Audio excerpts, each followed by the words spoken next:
హైదరాబాద్లోని DSR construction కంపెనీలో IT raids కొనసాగుతూ ఉన్నాయి. పార్ట్నర్ మాజీ MP Ranjith Reddy, MD Sudhakar Reddy, director Prabhakar Reddy, CEO Satyanarayana ఇళ్లలో ఏకకాలంలో సోదాలు జరుపుతూ ఉన్నారు. గత 5 ఏళ్లలో ఎన్ని ప్రాజెక్టులు చేశారు, ఎన్ని ప్రాజెక్టులతో అగ్రిమెంట్లు చేసుకున్నారు అన్న దానిపైన కూడా ప్రశ్నిస్తూ ఉన్నారు. ఇప్పటికే ప్రాజెక్టుకు సంబంధించిన అగ్రిమెంట్లు, కీలక పత్రాలన్నీ కూడా స్వాధీనం చేసుకున్నట్టుగా సమాచారం. అదేవిధంగా బ్యాంక్ లావాదేవీలను కూడా పరిశీలిస్తున్నారు ఐటీ అధికారులు. మొత్తం ఎన్ని చోట్ల దాడులు జరుగుతున్నాయి, ఎలాంటి పత్రాలు స్వాధీనం చేసుకున్నారు అన్న దానికి సంబంధించిన వివరాలను మా ప్రతినిధి సుజాత అందిస్తారు.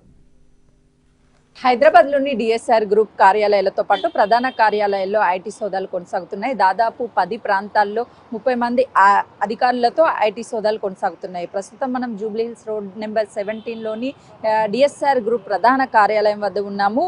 అధికారులు ఉదయం నుంచే ఈ సోదాలను కొనసాగిస్తున్నారు. డిఎస్ఆర్ గ్రూప్స్ ఇప్పటి వరకు 5 సంవత్సరాల నుంచి ఎన్ని ప్రాజెక్టులకి అగ్రిమెంట్ చేసుకుంది, ఎన్ని ప్రాజెక్టులని కంప్లీట్ చేసింది, ఎన్ని ప్రాజెక్టులు పెండింగ్లో ఉన్నాయి అన్న ఆ అగ్రిమెంట్లన్నింటినీ కూడా పరిశీలిస్తుంది. ప్రధానంగా 5 సంవత్సరాల్లో ఐటీ చెల్లింపుల్లో అవతకలు జరిగాయన్న ఆరోపణల నేపథ్యంలోనే ఐటీ అధికారులు ఈ ఐటీ రైట్స్ని కొనసాగిస్తున్నారు. ఈ డిఎస్ఆర్ గ్రూప్కి సంబంధించినటువంటి ప్రధాన కార్యాలయాలు అటు బెంగళూరు, చెన్నైలో ఉన్నట్లు అధికారులు గుర్తించారు. అక్కడ కూడా ఇప్పటి వరకు డిఎస్ఆర్ గ్రూప్ నుంచి ఎన్ని ప్రాజెక్టులను నిర్వహించారు అన్న విషయాలను కూడా అధికారులు పరిశీలిస్తున్నారు. హైదరాబాద్లోని ఎస్ఆర్ నగర్, జూబ్లీ హిల్స్, బంజారా హిల్స్, సూరారంలో ఐటీ అధికారులు ఈ ఐటీ సోదాలు కొనసాగిస్తున్నారు. ప్రధానంగా 5 సంవత్సరాల్లో చెల్లించాల్సినటువంటి ఐటీని అవకతవకలు చేశారు అన్న ఆరోపణలు ప్రస్తుతం ఐటీ అధికారులు గుర్తించారు. వీళ్ళు చేసినటువంటి ప్రాజెక్టుకి పెట్టినటువంటి ఖర్చు ఎంత, వచ్చినటువంటి లాభం ఎంత అన్న విషయాలను కూడా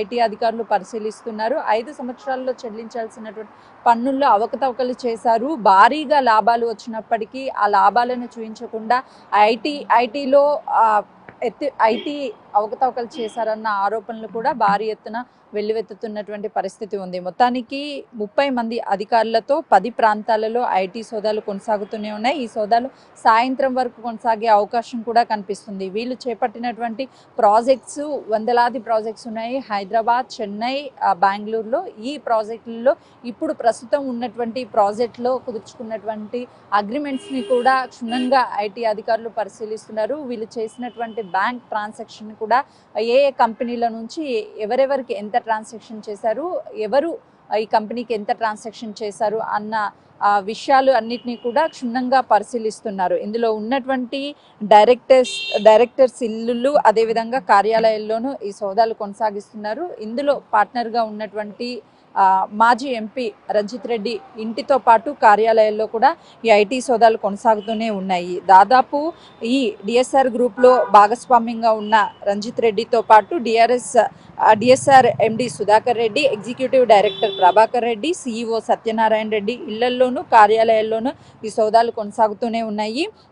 ఈరోజు సాయంత్రం వరకు కూడా ఈ సోదాలు కొనసాగే అవకాశం ఉంది. ఒకవైపు డిఎస్ఆర్ గ్రూపు ఇప్పటి వరకు కంప్లీట్ చేసినటువంటి 5 ఏళ్లలో ప్రాజెక్టులో ఎంత లాభాలు వచ్చాయి, ఎంత చెల్లింపులు చేశారు, ఎంత ఖర్చు చేశారు అన్న వాళ్ళు కుదుర్చుకున్నటువంటి ఏ కన్స్ట్రక్షన్స్ ఎక్కడ అగ్రిమెంట్లు కుదుర్చుకున్నారు, ఈ విషయాలకి సంబంధించినటువంటి వివరాలన్నింటినీ కూడా చాలా క్షుణ్ణంగా పరిశీలిస్తున్నటువంటి సిచ్యువేషన్ ఉంది. సాయంత్రం వరకు ఈ సోదాలు కొనసాగే అవకాశం కూడా కనిపిస్తుంది.